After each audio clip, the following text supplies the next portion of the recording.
brought to you by the Every Dollar app. Start budgeting for free today. Live from the headquarters of Ramsey Solutions, it's The Ramsey Show, where we help people build wealth, do work that they love, and create actual amazing relationships. Jade Warshaw, #1 best-selling author, Ramsey personality, is my co-host today. Open phones here at 888-825-5225. Jamie is in Dallas, Texas. Hi, Jamie. How are you? Hi, Dave. Thank you for taking my call. Sure. What's up? I've been a big Ramsey fan since I was young. My dad taught me to be smart with my money and to listen to what you had to say. Well, thank you. My husband and I, our house burned in January, and it was a total loss. The structure and all the content, and it was paid for, but it was severely underinsured. So now we're in a situation where we haven't had a mortgage since 2019, but we only got $230,000 from the insurance, and it's going to cost us roughly $525,000 to build a similar house. Oh, no. And that's just kind of scary for me.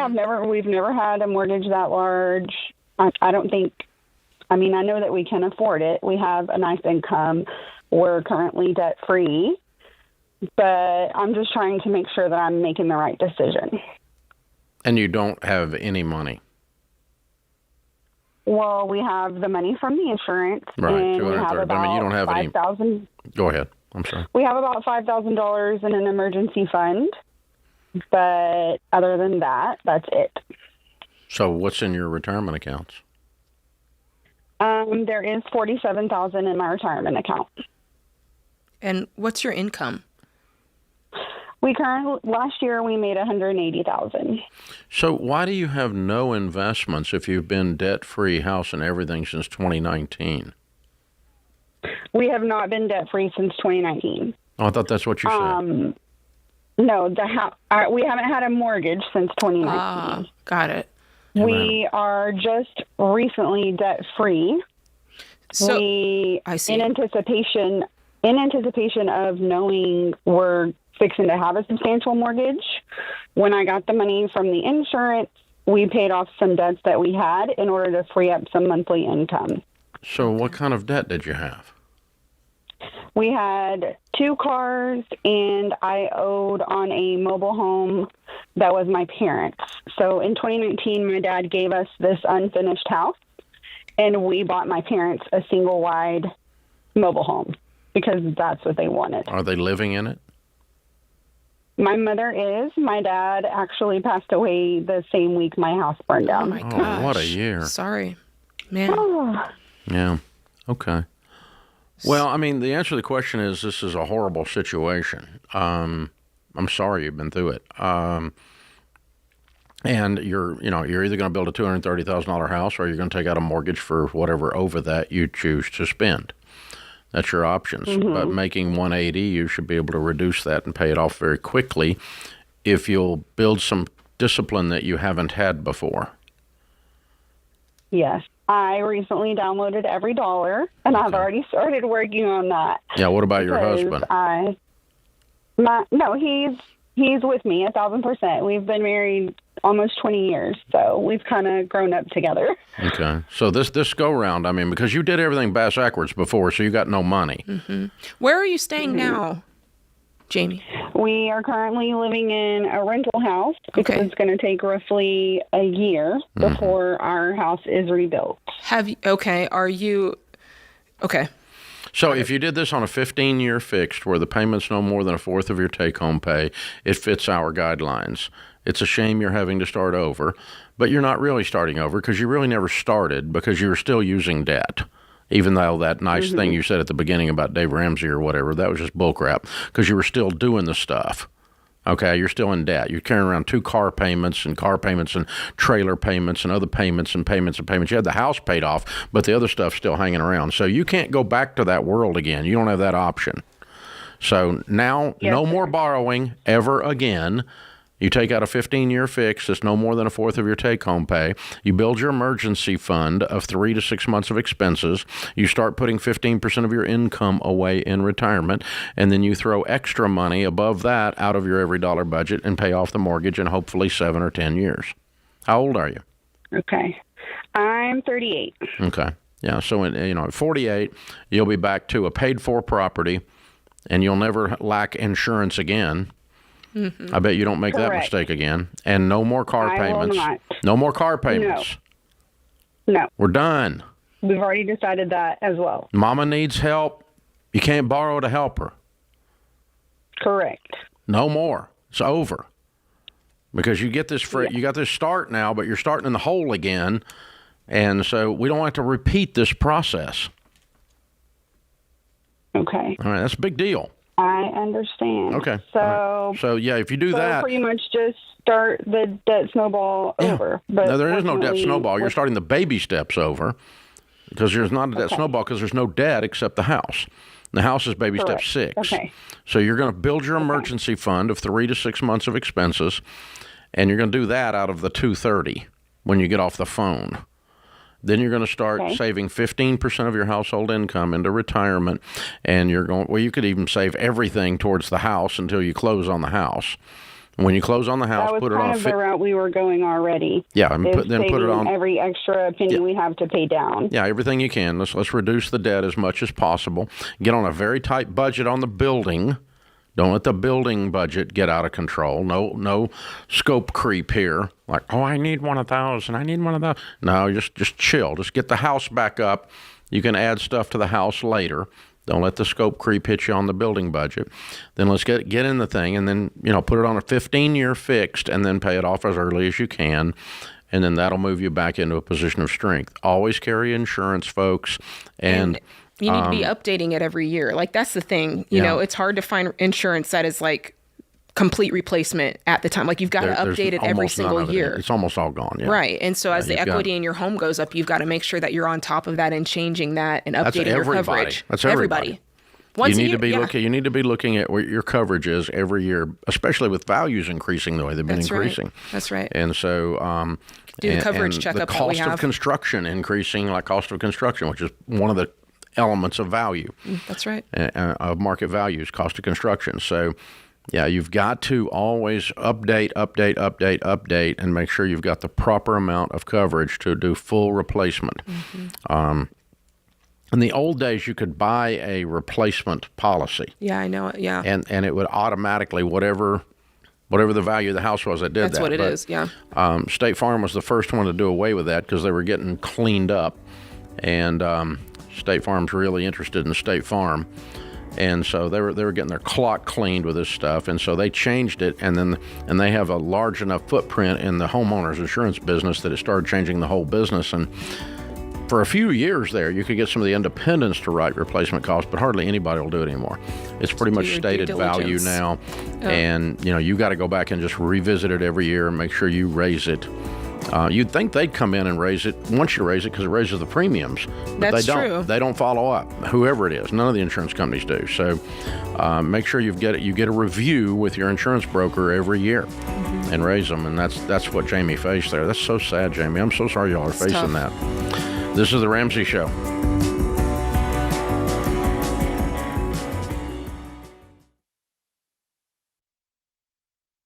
Let's be honest, shopping for health insurance can be confusing. With high costs, complicated terms, and customer service that doesn't really serve you, most folks just pick a plan and hope for the best. See, insurance companies don't work for you, they work for themselves, meaning they love it when you overpay. So you need a guide on your team to help you make the best choices. Health Trust Financial works for you. They're not salespeople.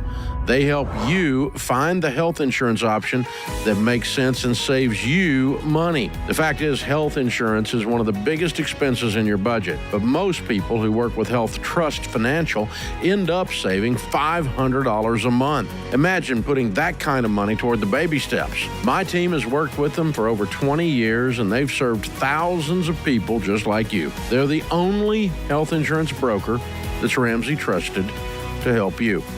So stop throwing money away and get the health insurance that's right for you at healthtrustfinancial.com. That's healthtrustfinancial.com.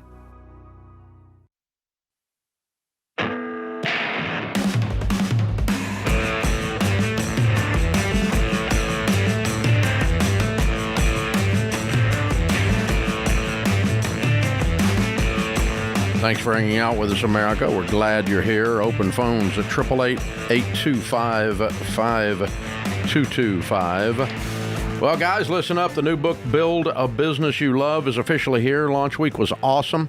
We've been doing the rounds on all the podcasts and the shows. We've been getting the book in the hands of small business owners, tens of thousands of you.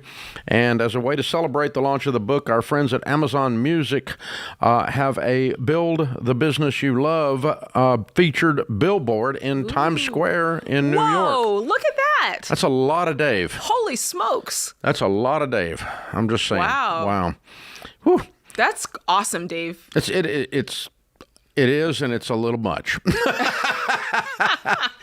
But it's huge. I mean, massive. So there you go. Thank you to Amazon Music. We appreciate it. You guys heard me say this over and over. Small business owners are the backbone of the American economy. This book is the exact system we've used to teach people to grow their businesses. Like we grew this one from a card table in my living room to where it is now. Wow. You can listen to this book and The Ramsey Show on Amazon Music Unlimited, which now includes Audible. Go start listening today. Abigail is with us in Baltimore, Maryland. Hey, Abigail, welcome to The Ramsey Show. Hi, Dave. I feel really grateful to get to speak to you today. I really look up to and admire you. Well, thank you. How can we help today? So I've recently hit a really hard time. I unfortunately have no income coming in, and I am a single homeowner. And I have a lot of bills that I'm responsible for, and I just kind of feel at a loss. I don't really know what to do, and I have been praying a lot, and I don't know, something in my gut just told me to talk to you and that you might be able to give me some good advice on how to navigate moving forward. Why do you have no income coming in? So, a few months ago, my coworker on the clock got us into a car accident, and my doctors think that has triggered some type of autoimmune or auto-inflammatory disease. So I'm seeing a specialist in a little while, but I've been having really horrible pain, to the point where I struggle with just ordinary everyday tasks, and also the medications I take, I can't drive on them. Is it something that impedes you from doing some sort of a work from home or something where you're not leaving your home and not having to drive? I definitely could do a work from home. I just am unable to find anything. Also, the things that I can find, it's not really even enough to cover my bills. What was your previous employment? What did you do before? So that's kind of a long story. Before I was actually in management, I did HVAC. So I was an operations manager. Unfortunately, the owner was very unprofessional and inappropriate, so I had to leave the company. Mm-hmm. And then I had another incident with sexual harassment, so they terminated me. I did file for unemployment, and I did win. And then I actually got a blessing to do some political initiatives in the swing states last year. Once that ended in November and I came back home, I was just kind of doing side gigs like DoorDash, just to kind of make ends meet until I could find something. And then I took the first job that I could find, which was in housekeeping. And then that's when I got into the accident, and I've been out of work since. Okay. Well, the answer to the equation is income, right? You're a homeowner. Yeah. You're a single person, so there's no other money coming in. So the answer to that is, what kind of employment can you do with your current limitations? Right. And it's out there. Mm-hmm. I think that you're going to have to spend more time kind of deciding, what is it that I want to do? What is my background? Is it management? Is that really what the area is? And kind of finding that one area, and that's where we're looking for jobs. Because, if you're not looking for the right thing in your specialty, maybe it won't pay enough. But we know that there's remote work out there. And so my guess is that you maybe did a couple and it didn't pan out and you got discouraged. Am I wrong? Or am I right? I mean, you're kind of right. Just right now, like the job market kind of sucks. I do. What's the name of that look company that just hired you right now that do work from home? There's like 2 or 3 of them, right? Yeah, there's several of them. So you can. I don't know. George is always quoting it, and I don't know the name of it. I don't know the name of his, but there's a lot out there. I mean, there's several, like you could try like something like Arise. I don't want to say, I'm not giving them a endorsement, but there's lots of them out there where you can do different customer service jobs from home. By the end of the day. Yeah, literally. When I was getting out of debt, the one I used was called Arise, arise.com. You go on there, all you need is a headset and a computer, and you're working almost instantly. And so it's out there. Okay. I think that's just what you've got to do to get started. And let me also encourage you that some money is better than no money. How much is your house payment? So right now it's $889, but that's going to go back down in October. So basically my escrow, there wasn't enough because the taxes went up. So it's very low. They just added that. How much other debt do you have? I think about like 13,000. So it doesn't take a lot for you to stay afloat. Are you behind? Not yet, but I'm very close to it. A couple of grand a month and you're afloat. Mm-hmm. Yes, but that's the problem. It's just getting that money. So no, it's not. It's not really a problem. I mean, she just told you what to do. There's online work you can sign up for with a headset by the end of the day, and you can make $2,000 a month. Yeah, you make 100%. You can. Okay. Yeah, that's what you've got to do. So, you said you were praying about this. So, are you involved in a good church? I am. Yes. Okay. Have you contacted them about sitting down with you and coaching you and counseling you? So I did speak with a pastor during the summer last year. No, I'm talking about right now. You're in the middle of the soup. So here's what I think I heard, and you can tell me I didn't hear it, and I'll be just fine with that, okay? As I heard your whole story, I think I heard someone who has been hurt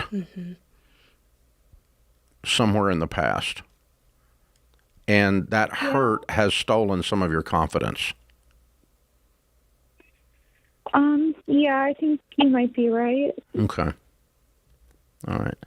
And I don't want to go into that on a broadcast. That's not fair to you, nor is Dr. John here, who's the only one qualified to go into it, not me. But I just could smell that in the way you told your story. And because you've had so many different things come at you in a fairly short period of time. So I want you to sit down and unpack some of that hurt with your pastor. I want you to call them today and set up a counseling appointment if they've got a counseling department or they've got pastoral counseling that they provide. And it may just be a good listening ear, but it may be someone that is more trained too. I don't know. Mm-hmm. But I think if you unpack that while you jump on a headset and work 40 or 50 or 60 hours a week sitting at a computer or walking around, whatever you're able to do with the limitations you've got from home. But $2,000 a month keeps you alive right now. That's not your long-term goal. It's not your career aspiration. But until you can get your health back and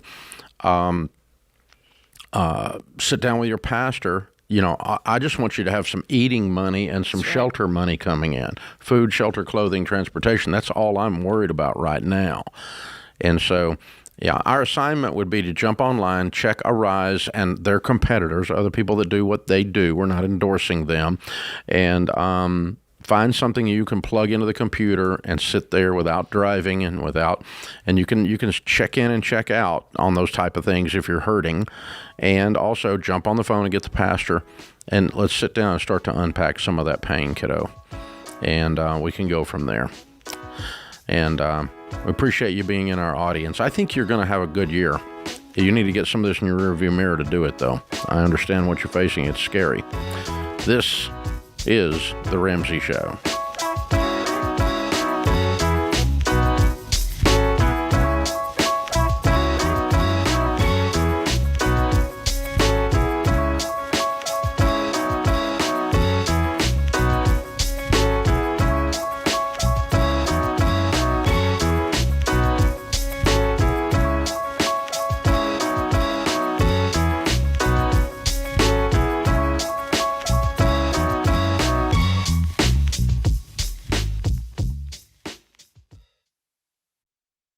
Hey, technology has changed a lot in the last 30 years. Now the hot topic is AI, and I understand that it might seem intimidating. But if you use AI the right way, it's just another tool to help you work smarter and faster, like a calculator or a cordless drill. So if you run a business, you'd better get on board with it before you get left behind. And NetSuite by Oracle offers AI-powered tools that help small businesses improve efficiency and make smarter decisions by bringing all their major business processes into one platform. That way there's one source of truth for the real-time data you need to take advantage of opportunities. Then you can forecast better, scale more efficiently, and streamline those manual tasks that take too long. So join the more than 41,000 businesses, including Ramsey Solutions, that rely on NetSuite to help tackle some of their biggest challenges. And right now you can download the CFO's Guide to AI and Machine Learning at netsuite.com/Ramsey. That's free at netsuite.com/Ramsey.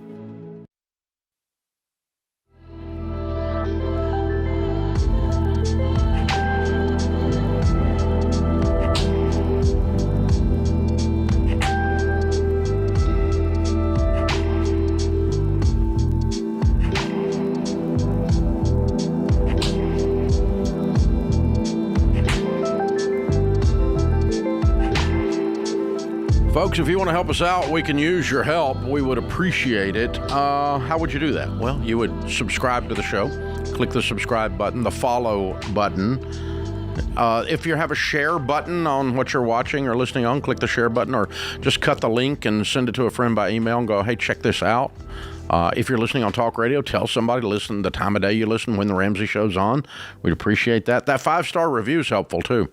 All of that stuff moves the needle in the old algorithms on the internet, and it causes people to learn about this show that might not otherwise learn about it, because it moves us to the front of the line when you do all of those things. So subscribe and follow, all that stuff. It's a big deal, and we really appreciate it. Jordan is in Spokane, Washington. Hi, Jordan. How are you? Good. How you doing, sir? Better than I deserve. What's up? Hey, so I'm just calling because I've been watching the show last night. I would like some help maybe figuring out negotiation tactics for collectors. I've had a few things in collections for a couple of years now that I've been paying on, but a repoed car hit a collection company, and he's just coming at me hard. He wants like $5,000 down to make it like a lower monthly payment I can afford, or $800 a month for a year and a half. And I'm the sole provider of a family of 4, and so that kind of makes it difficult. Yeah. So what do you make, Jordan? About 92,000 upwards. I make footage, so really just kind of what the construction. Why did you get behind? So I found a new job. Construction fell behind where I was at, and just kind of lost some hours and stuff like that. I can make excuses all day, but really just being irresponsible with my money. Okay, that's a fair answer. Is the repo the only thing, or are there other collections? I have some checking accounts that I overdrew going into collections, and some Xfinity bills, some insurance bills, just stuff like that. Okay. Mm-hmm. Okay. Well, let's go back to the beginning, and then I'll answer your question. Okay. The beginning sounds like this. I want you to make a list of everything you're going to put on your budget, and I'm going to give you the order by which you attack it.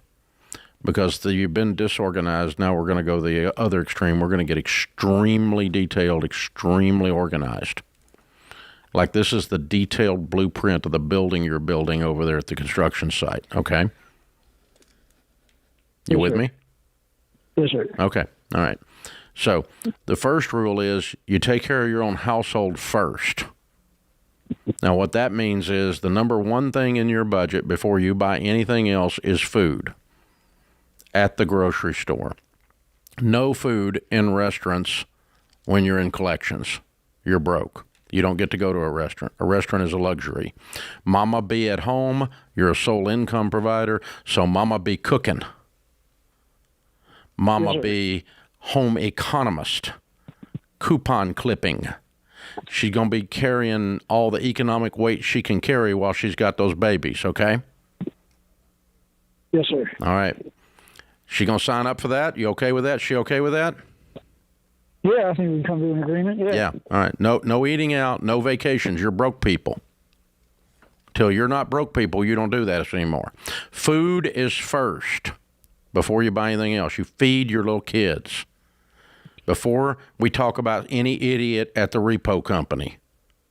He's way down on my list of things to worry about for you. Big deal that you get these priorities straight. Second thing is you take care of water, lights, gas. You have the ability to operate your household with the utilities. Are you behind with any of them? Just the electrical bill, but I have a plan to get that caught up. Okay, you have a new plan. You're going to catch it up in the next check before you do anything else other than food. Yes, sir. It's the most important thing other than food. Lights, water, basic utilities. Mm-hmm. I don't give a crap about the cable bill. You can cut that junk off. You can live without Netflix. I'm not talking about that. But I'm talking about electricity, lights, water, gas, however you're heating your house, right? So your family is now warm, and they have lights and water, and Mama's stove works so she can cook, and you've got food. This is a big deal. Because this emotionally sets the table for you to fight these goobers that you've got on the other end of this thing. Okay. The next thing you do is you pay your rent or your mortgage. How much is that? My mortgage is $1,655. Is it current? I've gotten a trial repayment plan, so I pay 3 months to get caught up. They put the delinquent amount on the back end. Okay. Until you do that, I don't care if Repo Man ever gets another dime. Okay. You keep your house. Repo Man can jump in the freaking creek. Yes, sir. Tell him to bite. Tell him I said to bite me. He's also threatening to sue me by the 25th. Oh, just tell him have at it. Just get in line, buddy. Right now, I'm getting my mortgage current where my babies live. You get to be at the back of that line. Bite me. No, Yes, sir. you don't get any money until my babies are fed and they have a place to live and the lights are on. That's your first job, man. Yes, sir. Because you're not going to make it emotionally if you keep putting these idiots at the front of the line because they threaten you. If he wants to sue you, tell him to have at it. We'll just file Chapter 7 bankruptcy. He'll get nothing. Bite me. I'm serious. Okay? Yes, sir. All right, this is how you got to talk to him, and you got to get it straight in your head what's most important. He makes his job is to make you angry or afraid, and that moves him to the front of the line. I want you angry and afraid of nothing because your kids are fed, your house is current, and your lights are on, and Mama's got food in the pantry. Then you live to be, you can throw back your shoulders, and now we can fight like a man. But right now he's got you against the wall with his hands around your throat. Emotionally. This is what these guys do. It's their job to get you on your heels. And I'm getting you back flat-footed with your fists doubled up again. You ready? Yes, sir. All right. So you got a good strong base here. And do you have a car payment currently? Yes, sir. Currently? Yes, sir. How much is it? $231. Okay. Is it current? Yes. Really? I'm shocked. Yeah. Yes, good. We one down, baby. All right. Yeah. We keep it current then. Okay, so if you've got a car to drive and gas in your car, you're not going out to eat, you've got food and you've got a place to live, do you feel emotionally more stable? Oh, definitely. That's where you got to get to. We call that building the four walls. Then and only then do we negotiate with other collectors. Okay? Now, when was the car repoed that Repo Man's bothering you about? February. And who is the money owed to? Associated Credit. Okay. Collection company. Yeah, they bought the collection. Like the original car company that I was buying the car from. Yeah. They told me they would come up to a settlement with me right after they auctioned the car. But literally right off the bat, they just sold the thing to the auction. Yeah. They sold it to the collection company. So here's what you tell the guy. You call him back. You can call him if you want to, or you can not call him. I don't care. But I want you to call him, and I want you to say, hey, I talked to my financial coach, and he just told me to file bankruptcy. So here's what you're going to get. It's nothing. Bite me. You get nothing. Nada. Zero. That's what you got. Okay? Or you can shut the crap up and stand over on the sidelines until I get my family caught up, and then I'll come over and make you a cash offer. But these days of you telling me how my household runs are over, Bubba.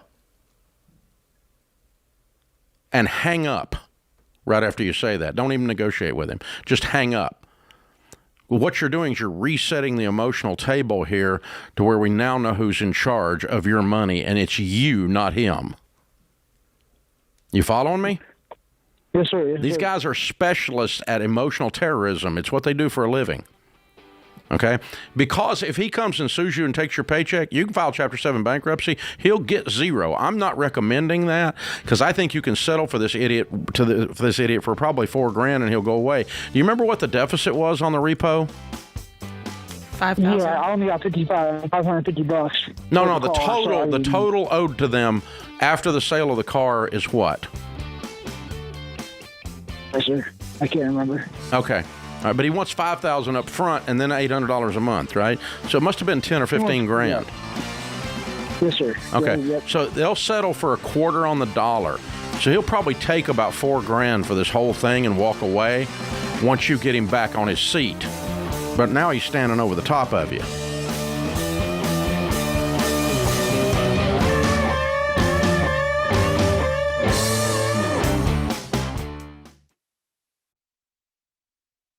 Hey, when you're gazelle intense, you sell so much stuff the kids think they're next. But when you've gotten rid of all you can, save money by switching your cell phone plan to Boost Mobile.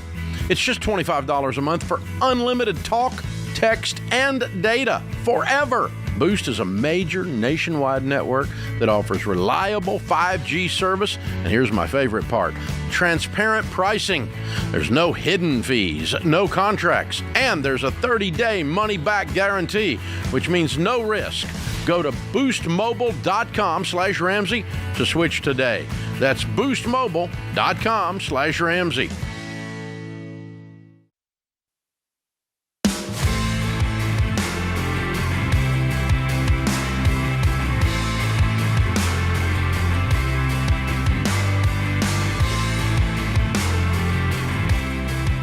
All right, Jade, it's worth unpacking a little bit, this idea of dealing with collectors, okay? Number one, if you have the money laying around to pay a bill, you owe the bill legitimately, pretty simple. Pay the bill. Pay what you owe. Yeah. Otherwise, you're just carrying around a mental load for no reason. Yeah. Why? And so I have a friend who's going through cancer treatments, and they've got $5,000 worth of bills laying there already, early in the process, and asked me, should I pay these bills? And I went, well, you've got like $500,000 in your investment account. Yes, you should pay the bill. Well, but what should I put them on pay? No, you don't need to put them on payments. You have the money. Pay the bill. Yeah. It's not, well, I don't know. I'm worried. Well, don't worry. It's $5,000. You have $500,000. You're okay. Pay the bill. Yeah. Or if you've got $10,000 and it's $5,000, pay the bill. Otherwise, it's just taking up space. Well, and you owe the bill. Hello. You owe the morally, money. That's ethically, right. It's a thing. It's a debt you owe. Okay, that's thing one. Thing two then is once you don't have the money, most companies would rather have something than nothing. That's right. I have a company, oddly enough, that it has the word integrity in their company title that owes me $45,000 from 25 years ago. I'm not bitter or anything, but I do remember it. Just because of the irony, the company was called Integrity, and they didn't pay me. And so if they call me up today, and given the fact I'm probably never going to see that money ever, Facts. Yeah. but if they call me up today and offer me $5,000 as settlement for that 25, I'm going to take it so fast it's going to be unbelievable. Just because I'm going to be happy I just found $5,000 on the sidewalk, That's the way companies look at this. And so if you've got a credit card bill that you haven't paid for 3 years, they probably have sold that to a debt buyer for pennies on the dollar, usually around a nickel on the dollar, and you can probably settle that for around 20 cents on the dollar. If you're broke and you don't have the money to pay your bills, you can settle. Now, collections agencies, there are several situations with those. The best of the bunch are the local hometown collection agency. They're people that your kids play ball with. They're kids.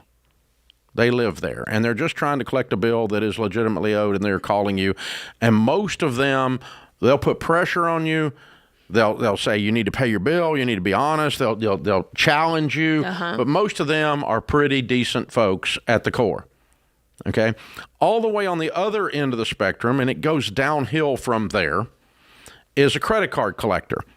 Credit card collectors 100% are scum.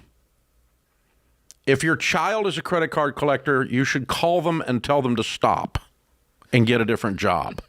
Cleaning out septic tanks is noble. Credit card collectors, there's nothing. They lie, they cheat, they steal, they break federal law every single day. They're the worst of the worst. And their job, or a repo guy like this other guy calling this other guy, their job is to get the person on the phone. And if you are owed money, most people have some sense of honor, some sense of integrity that if I owe this money, I feel bad because I've not paid it.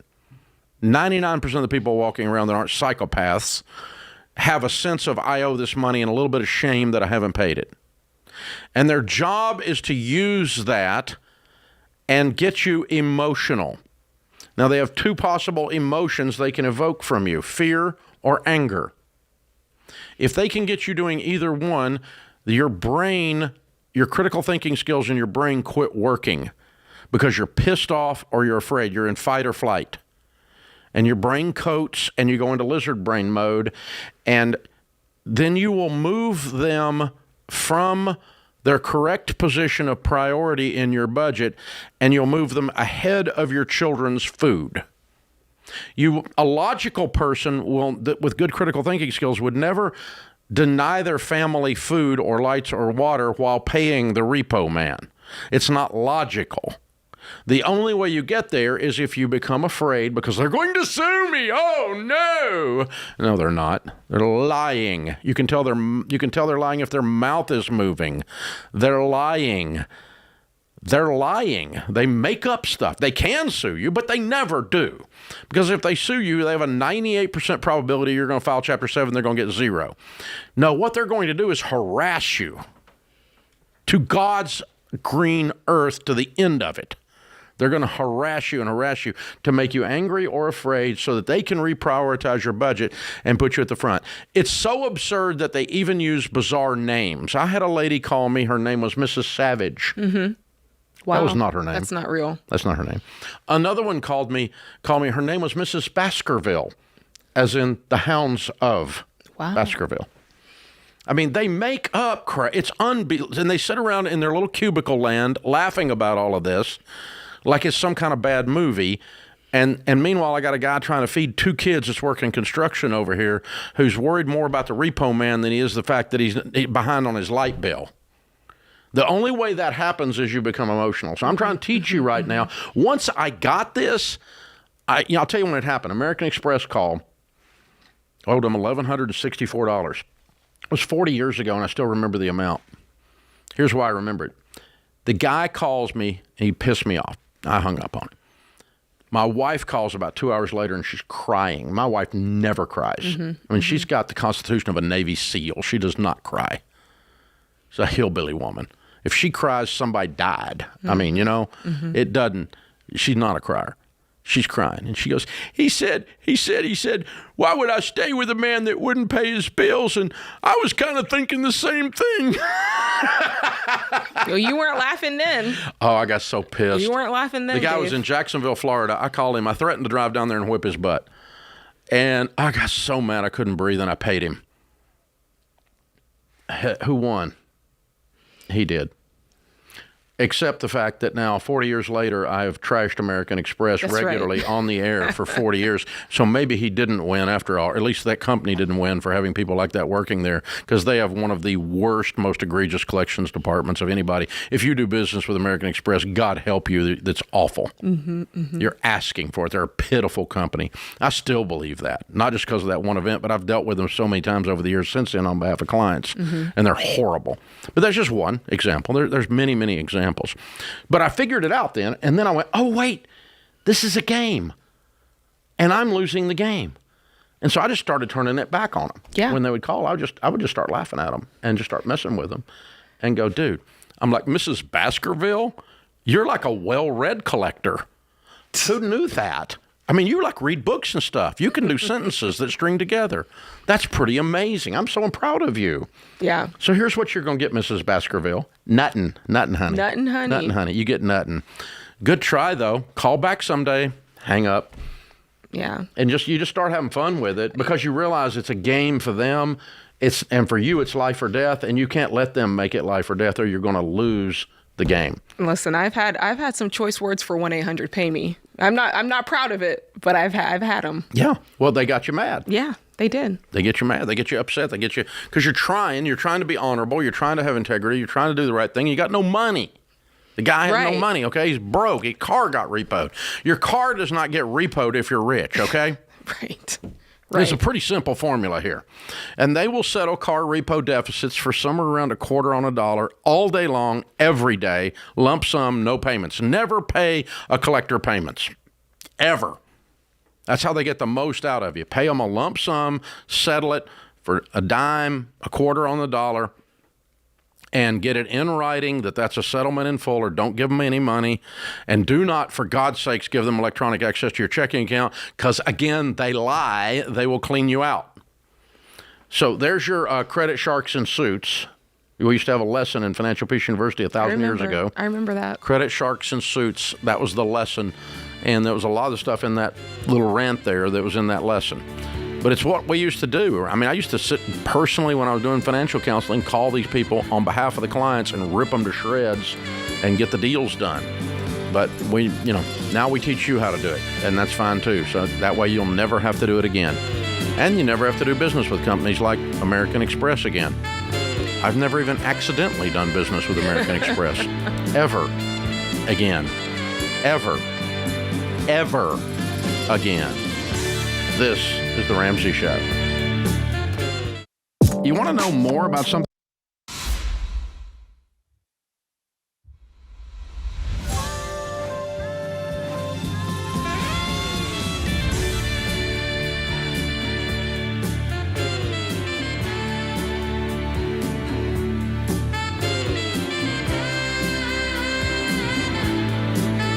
Live from the headquarters of Ramsey Solutions, it's The Ramsey Show, where we help people build wealth, do work that they love, and create actual amazing relationships. Jade Warshaw, #1 best-selling author, Ramsey personality, is my co-host today.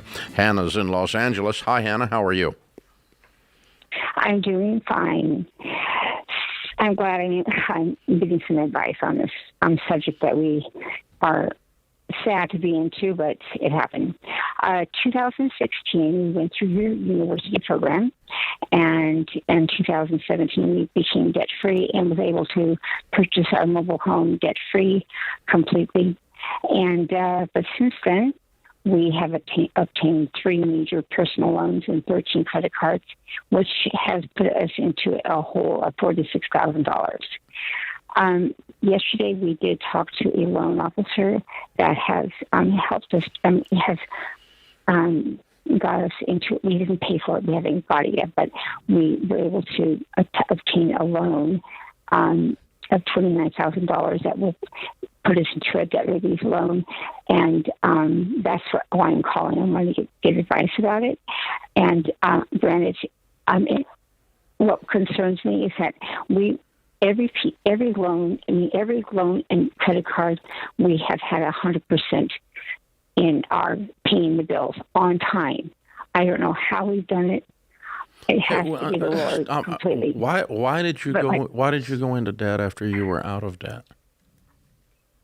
Because we were like paying off the credit cards to pay off the credit cards to pay off the credit cards. I thought you said you were debt free 100% earlier. We were. Then why did you even have a credit card? Because of certain emergencies that came up. You had an emergency fund?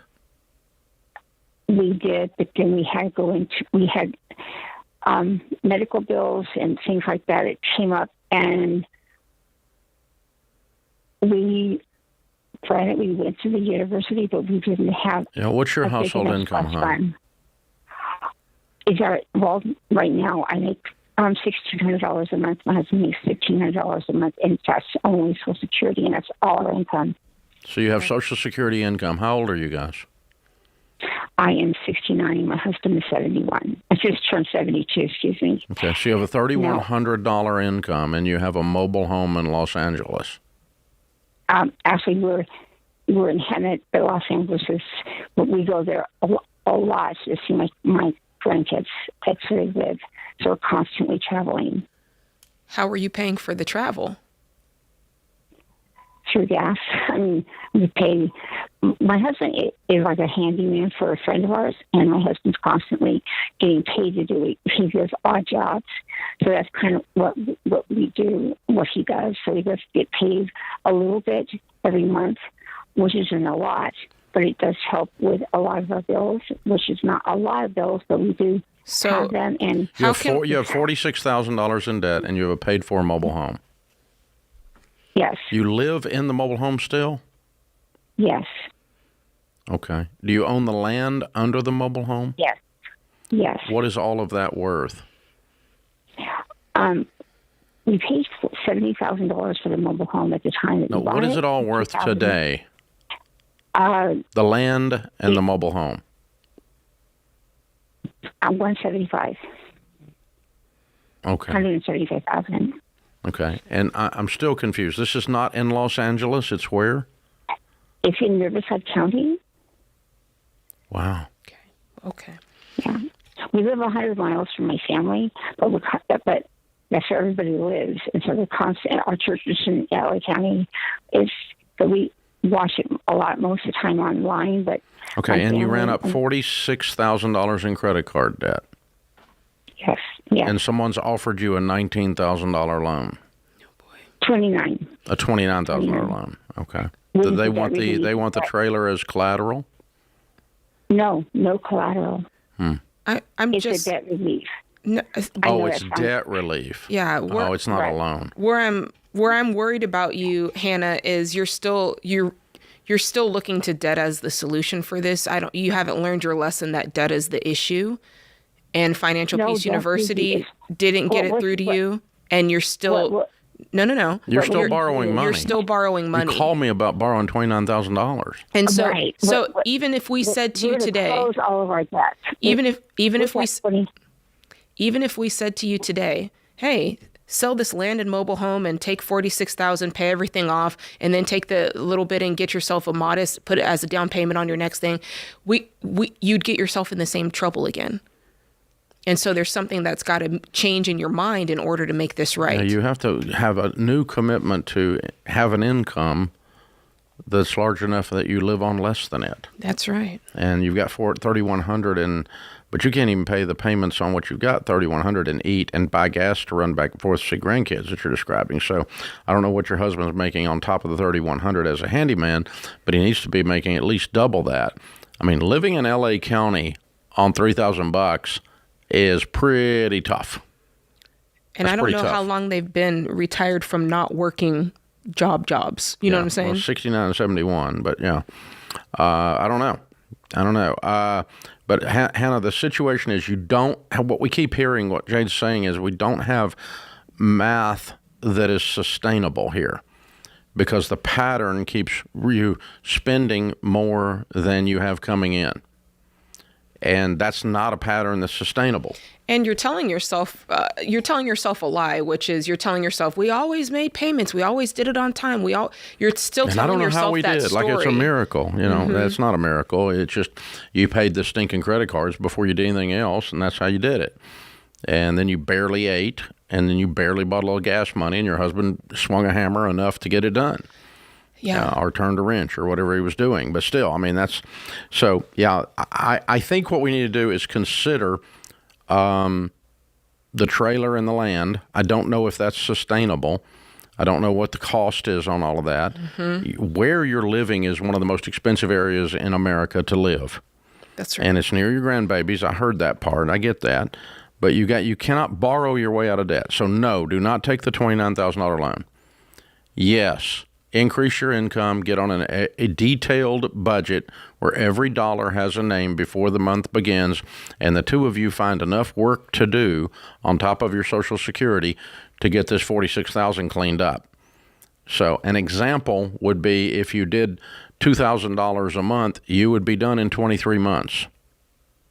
towards the debt. Yeah, that's right. And that's an example. If you did twice that, you'd be done in 10 months. So, that's the kind of thing I'm looking at. What kind of a sprint can I do with odd jobs, part-time jobs, full-time jobs, whatever, for a short period of time to get this in the rearview mirror? And then you've got to keep this in your rearview mirror. And you can't say, well, we had an emergency. You have an emergency, you got to figure out a way to pay for it because you can't borrow money. No more credit cards. You have to stop it because you're going to wake up at 81 in the same situation and then 91 in the same situation because the math you keep and the excuses that you're using to get into debt, those are not sustainable. That's exactly what Jade's pointing out to you. So you can still do it, but you've got some tough choices ahead of you, kiddo. This is The Ramsey Show.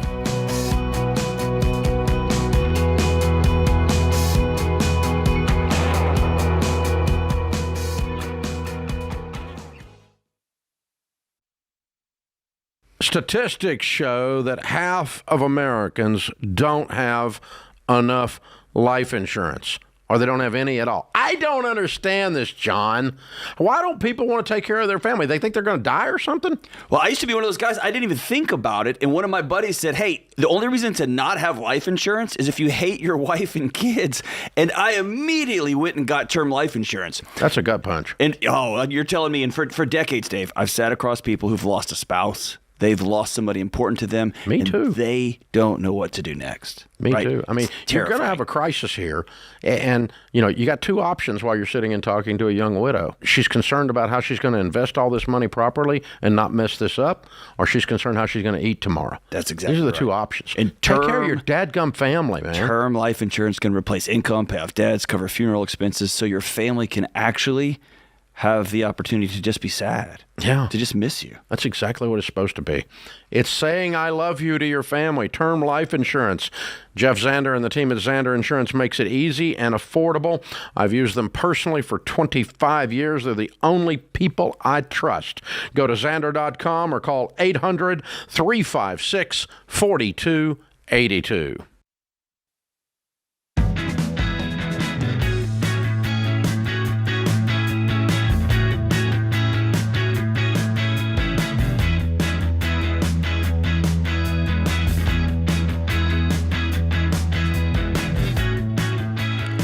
Folks, if you didn't know, we have the Ramsey Network app that you can download and watch and listen to all of our shows that the Ramsey Network puts on for free. It's completely free. And the third episode of The Daily Show that we do here is only on the app or on Talk Radio. So you can get that always by listening and watching on the Ramsey app. And a lot of other things that are available there. You can search different questions there, and you can leave us a question. Today's Ramsey Network app question is from Richard. Yeah, he says, my ex-wife and our 21-year-old daughter want me to co-sign a $4,500 student loan. My ex has already co-signed $75,000 for our daughter's tuition. I offered to give her $2,000 and have her pay the rest to give her some skin in the game, but that was quickly dismissed. My daughter doesn't associate tuition with actual cash, and she's amassed all this debt without a degree. She drops classes on a whim, and having to use her own money might make her more responsible. I'm buying my dream car today with cash, and I feel a bit like a schmuck. Good word. Am I right to take this stance with my daughter? Okay, so I wish I had you on the phone because I want to know more, but part of me thinks I like the idea. Yeah, I do think that students should have some skin in the game, whatever that means, whether it's they're spending their time getting scholarships, whether they're working part-time, whatever that is, I do think that that's really healthy.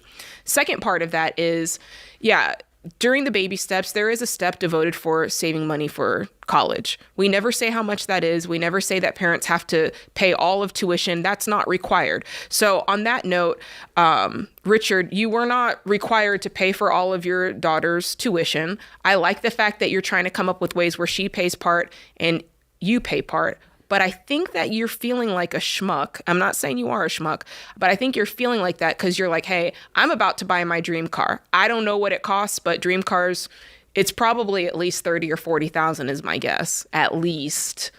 And you're probably thinking you could have maybe done more in the past is what I'm thinking. And that would be true, but you're here today.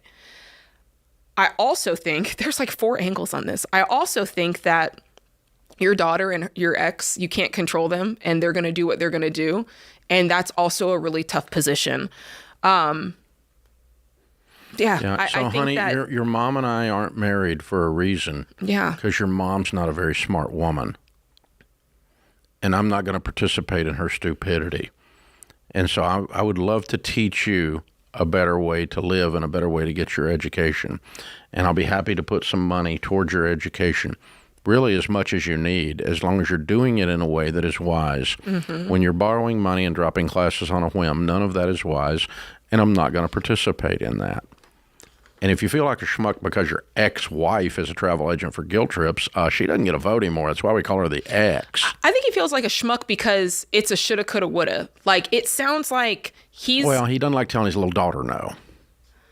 I don't know. It sounds like he was fine to, because he was like, I'm not giving you this $4,500. No, he said he's not co-signing. No, he's not co-signing, but he also didn't offer to give her the cash, the $4,500 cash. Yeah, because she's not wise. Yeah, she's under the direction of a not a very smart woman known as her mother. Yeah. So yeah, I mean, I have no idea why the guy feels like a schmuck. There's a lot of possibilities. I'd also love to know how long the daughter's been in school. Your ex-wife doesn't get a vote.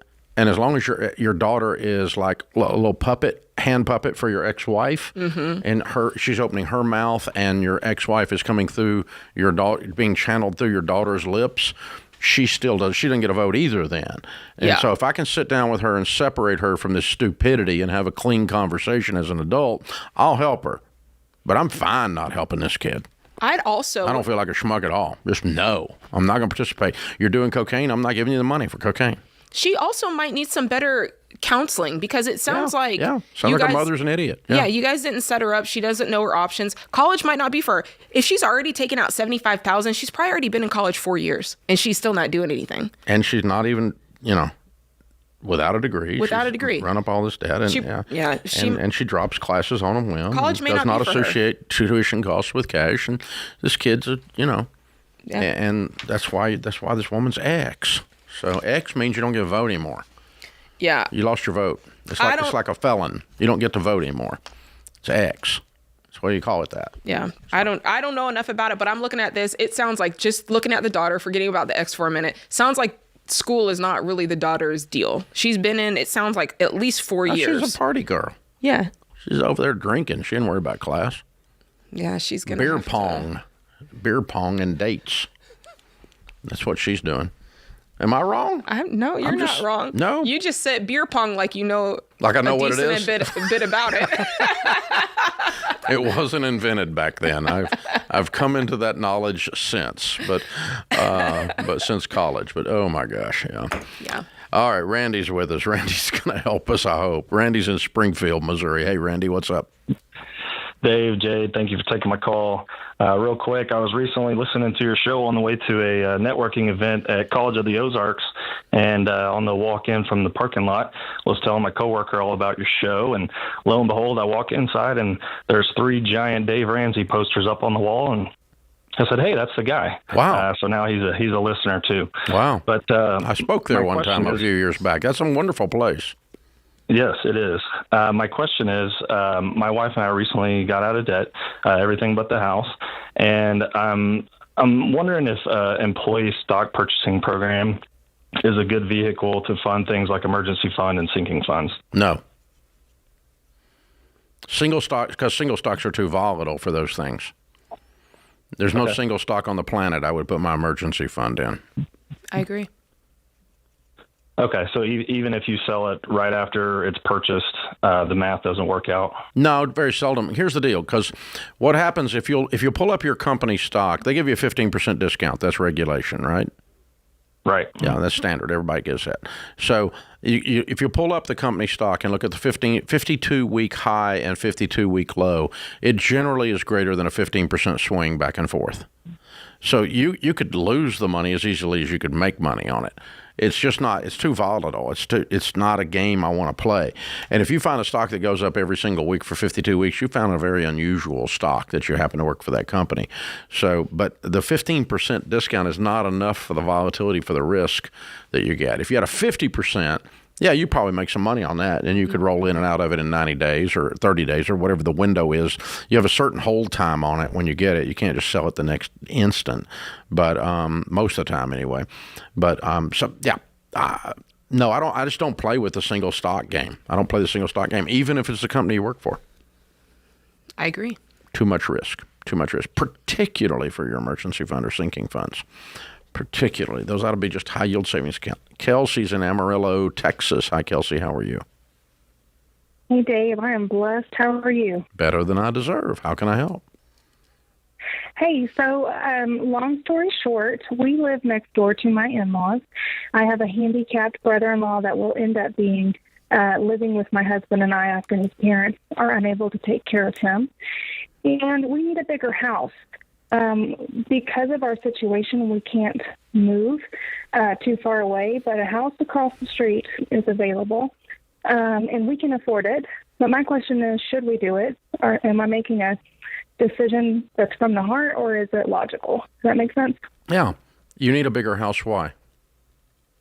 Well, because we already have 2 kids, and if we end up having to, his parents are in their late 60s, early 70s.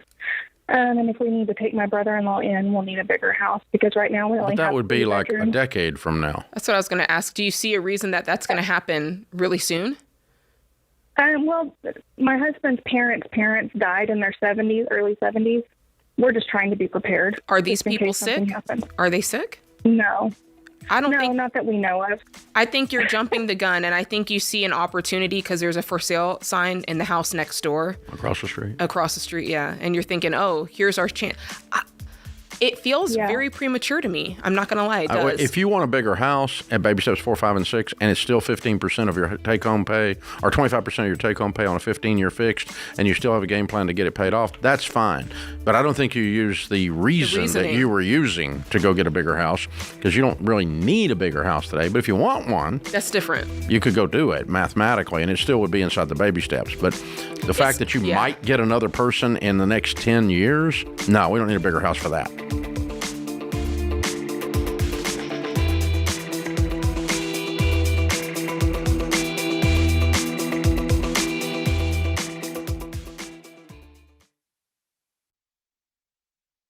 This show is sponsored by BetterHelp. All right, you've heard me say it 1,000 times, and I'm going to keep saying it. You're worth being well. And listen, therapy can help. I see a therapist, and let's be honest, a lot of you should too. But let's be real, taking that first step to see a therapist can feel overwhelming. Maybe it's the time, maybe you have some preconceived notions about therapy, maybe it's the cost. But we spend money on gym memberships, organic groceries, essential oils, Little League practices, tracker watches, but for some reason when it comes to our mental and emotional well-being, we hesitate. Your mental and emotional health are just as important as your physical health. And the good news? BetterHelp makes therapy more affordable and convenient than ever. It's online so you can talk with your therapist when it works for your schedule. No more waiting rooms, no long commutes, and no 6-month waiting lists. You just get online and fill out a short survey to get matched with a licensed therapist. And if it's not the right fit, you can switch at any time for no extra cost. Your well-being is worth it. Visit BetterHelp.com/Ramsey Radio to get started. That's BetterHelp, HELP.com/Ramsey Radio.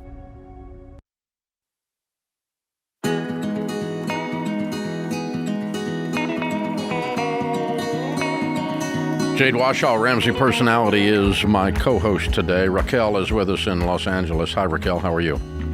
Hi, folks. I'm great. Thank you. Thank you guys for taking my call. How are you guys? Better than we deserve. What's up? Amen.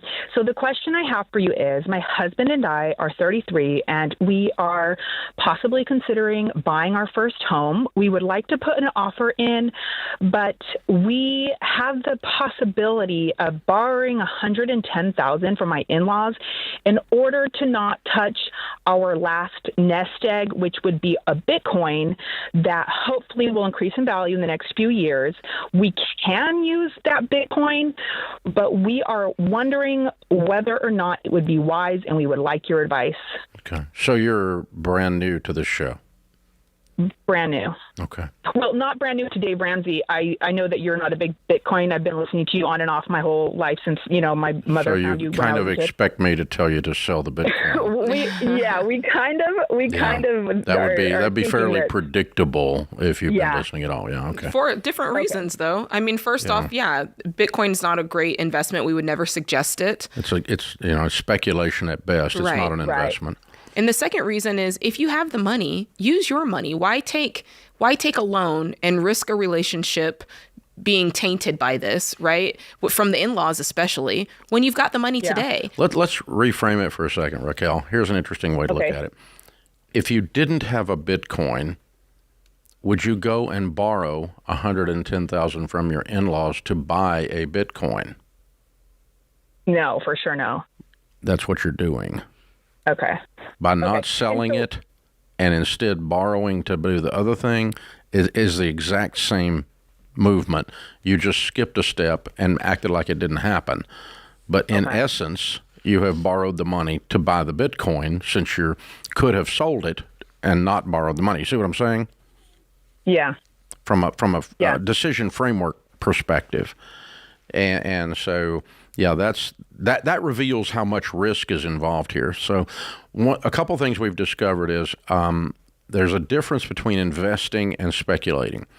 Investing is when you have a 5-year or 10-year time horizon with an investment that has a track record, a history of 10 years or so, or 30 years or whatever. For instance, if you're buying a rental property, you would say, okay, I can look at properties in that general area and say over the last 20 years or 30 years they've done this. So, and I have a holding period of 5 or 10 or 20 years on a rental property. That's an investment, a mutual fund that's been open 10 or 15, 20 years. And you can say the track record is X. And based on that, I'm going to buy it not for a short hold, but for a long hold.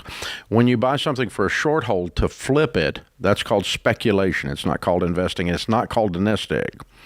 And so you're giving the wrong names to these things, and that tells us that you put the wrong weight on it. So the fact that the only money that you have is a high risk speculative investment. See, I almost did it. A high risk speculative item is very dangerous for you. That's point number one. Point number two is the borrower is slave to the lender. When you borrow money from someone, you by nature change the quality and the texture of the relationship with them. Your Thanksgiving dinner tastes different when you owe your in-laws $110,000. Right. They look at you going on a cruise differently when you owe them $110,000 than if you don't owe them $110,000. And even if they don't say anything, you can feel the eyes bearing into the back of your soul. You know what I'm talking about? Right. And so don't change the quality of that relationship, number one. Like Jade said. Number two, don't have your nest egg in something that's built for speculation. If you want to speculate on Bitcoin, it would be a small percentage of your portfolio because you're trying to make quick money on it. It's not a long-term investment horizon. And that doesn't make... So if you want to speculate on it, I'm not going to yell about it. But where I get upset about Bitcoin is when you've got everything you own in it. Right. And you're counting on that. And if you go back and look at what short track record we do have on Bitcoin, it's extremely volatile. Right. So, I mean, you went to Vegas with your nest egg. This would be like the last thing. Like we have our assets and our savings in mostly other things, but this Bitcoin is the last thing. We're we could keep it because it's speculation. Okay, so how much do you have in your real nest egg? You called that your nest egg. In our real savings, which would be cashing out most of our gold and silver, and that's mostly where our money is $250,000. Do you have $250,000 in gold and silver? Yes, we do. And how much is the Bitcoin's 100? Yes, and then the Bitcoin is just 100, and that's why. So you could cash all this and have $300,000 towards the property. For the down payment. That would be a really good move. Do you have anything in just mutual funds or just we're newer to mutual funds, and we know we listen to the Ram show, but we mostly are like the tactile, like gold and silver. What bothers you about them? What spooks you about mutual funds? I'm just curious.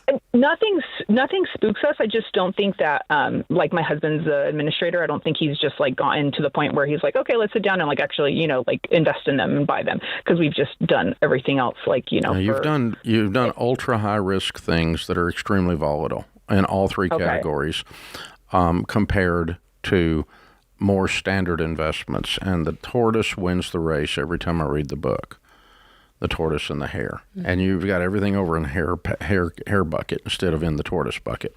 And the people that build wealth are not the ones that take as much risk as y'all are taking. So if I could talk you into it, and I doubt I can because I've got the wrong person on the phone, and the other guy's the one doing it. So, but if I could talk you into it, Jade and I both instantly said, sell it all. Yeah, that's right. And pay a huge down payment on this house and get you something that's stable. Owning a home in Los Angeles, freaking great investment. Mm-hmm. A great investment. And that's the direction we would go if we woke up in your shoes. I don't know if I can get you there in one phone call. Yeah. Well, yeah, she didn't seem like she had any aversion to it. It sounded like the spouse was kind of the one. Yeah, he's the administrator. Mm-hmm, mm-hmm. Yeah, and so that's... Yeah, he's the one that's doing all this stuff. So he's not going to let go of it as quick as she did. But I have a thought, and I don't know if they're 33. They're trying to buy their first house, and my guess is they're trying to make a lot of money fast. It's get rich quick, 100%. Mm-hmm. Yeah. And they've been lucky so far, but that is the word. Yeah. Luck. Yeah, because again, if you chart gold, silver, and Bitcoin, and you look at the peaks and the valleys, that jump up and jump down, that represents risk. Mm-hmm, mm-hmm. And you put an overlay on that, like with real estate. Real estate would look seriously boring. Mm-hmm, mm-hmm. If you put an overlay on that with a good growth stock mutual fund, compared to the peaks and the valleys. You just see these huge mountains and huge valleys on Bitcoin, gold, and silver, and you would see mutual funds going, right. just real steady, over like a 10-year period of time. Yeah. And you'd be dizzy with the craziness of gold and the craziness of Bitcoin. Yeah. And so it's just a high-risk speculative thing. It's not a good investment for that reason. If you want to play roulette, if you want to play Texas Hold'em, if you want to speculate, if you want to do house flips, if you want to do day trading of single stocks, those are all things that fall under the heading of speculation, which speculation is not gambling, but it's more akin to gambling than it is investing. We use the Vegas metaphor, but it is closer to a Vegas roulette wheel than, in terms of risk profile, of course, than standard investing. And that's why we would always take you there. So it's an interesting call. Thank you, Raquel. Good call. Yeah, and thanks for clarifying with us where you were. But yeah, I don't own any Bitcoin. I don't own any gold except one watch. That's it. I own real estate that's worth probably $600-700 million worth. And I don't buy gold, and I don't buy Bitcoin, and I don't speculate. I don't day trade stocks, and I don't do quick flips. I'm just a long-term boring tortoise, and it's worked really, really well. This is The Ramsey Show.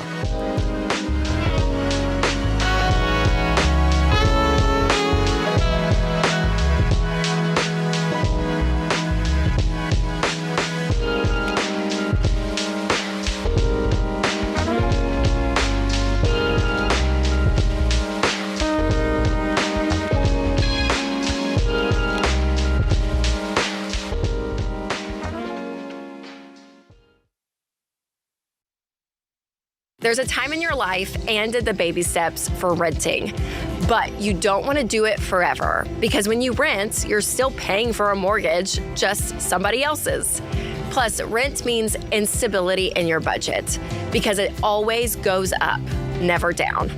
So when you're ready to buy, make sure you work with a mortgage partner you can rely on. Churchill Mortgage. Churchill is Ramsey trusted to help you make the move from renting to home ownership wisely. Churchill understands that when you buy a home the Ramsey way, your mortgage payment will be a consistent, manageable part of your monthly budget. Plus, when your home is paid off, that was your largest expense. Now it's extra money in your pocket. and an asset towards turning you into a baby steps millionaire. Get started on the American dream of home ownership today at churchillmortgage.com. That's churchillmortgage.com.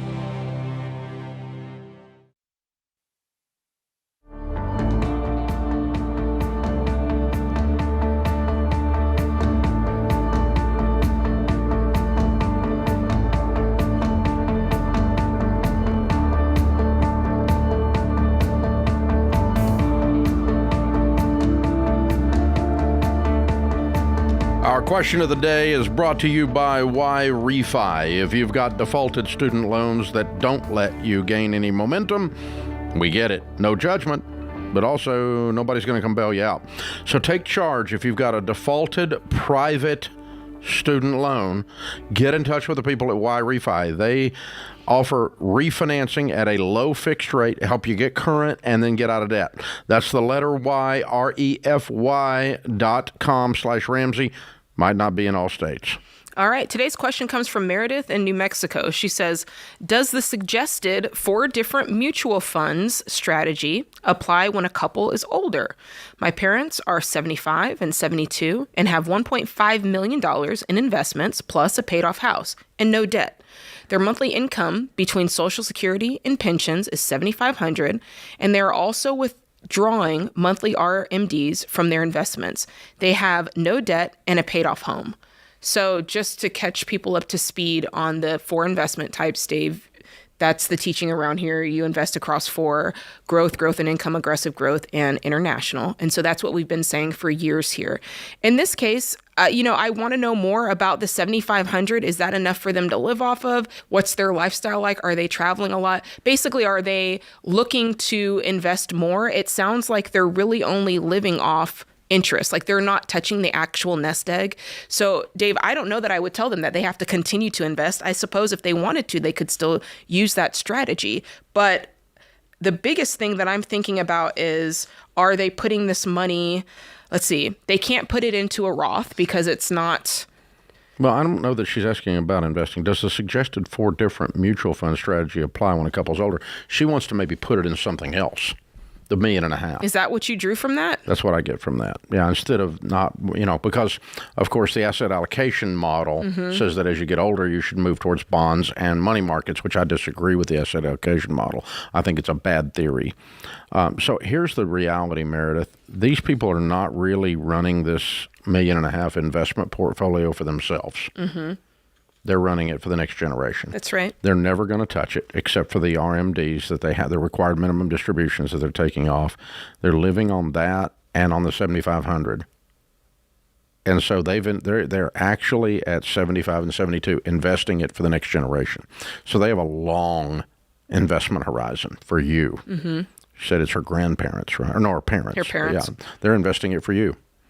And so I'm 64. I will not move anything out of those 4 before I die.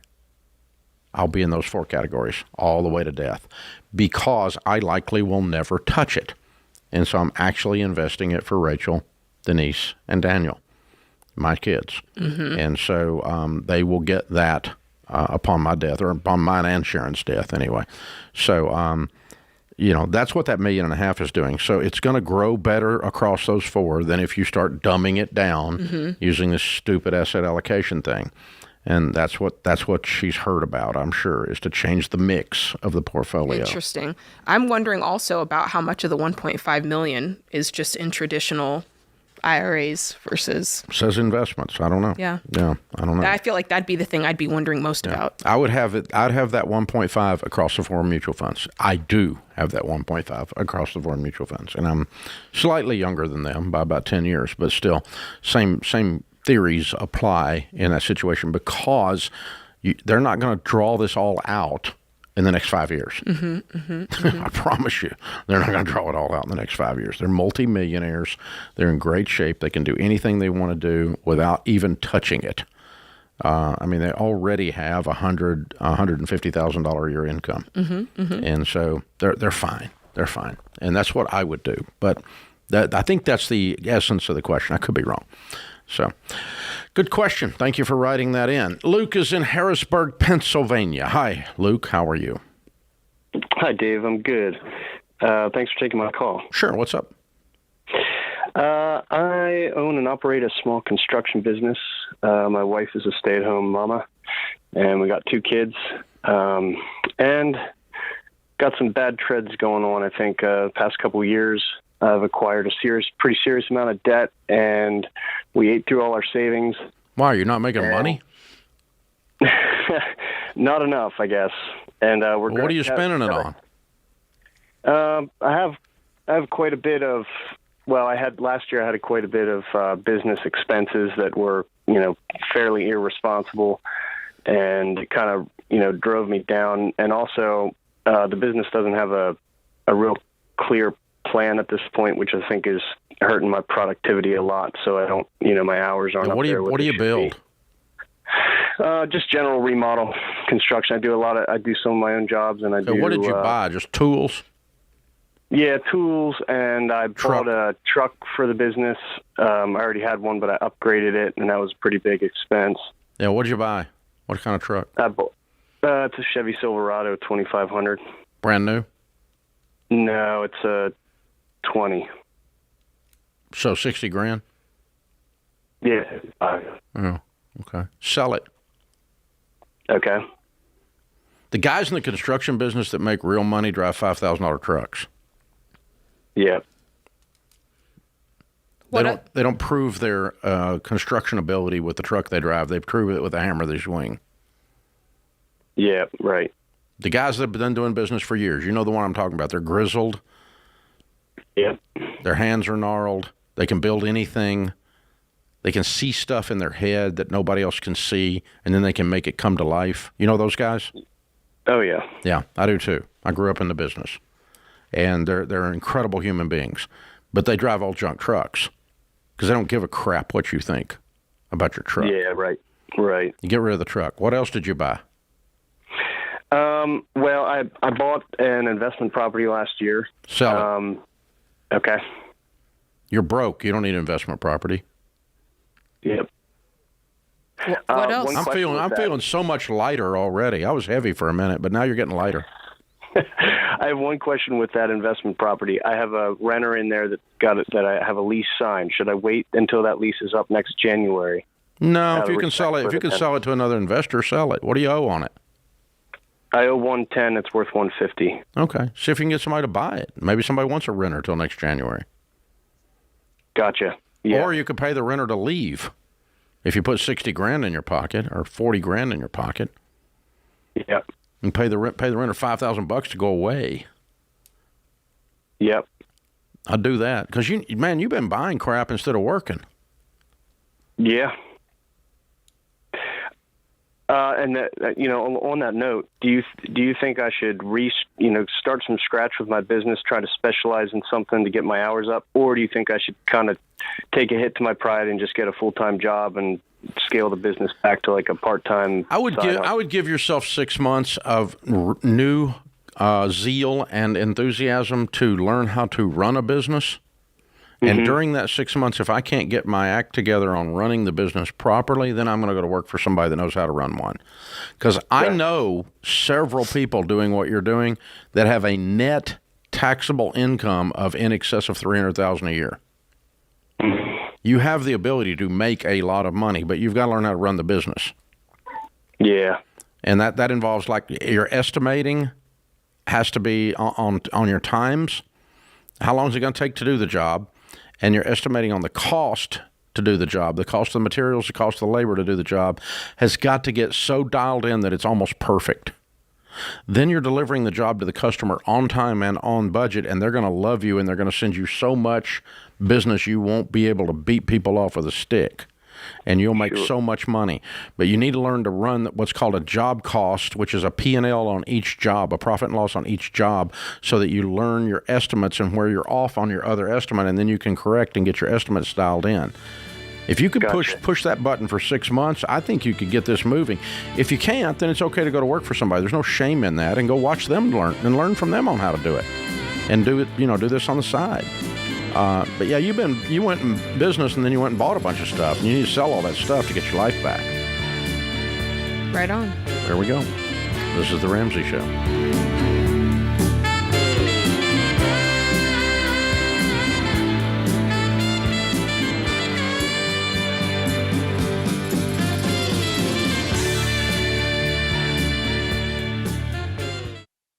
matter what you want to do with Hey, what are you still doing here?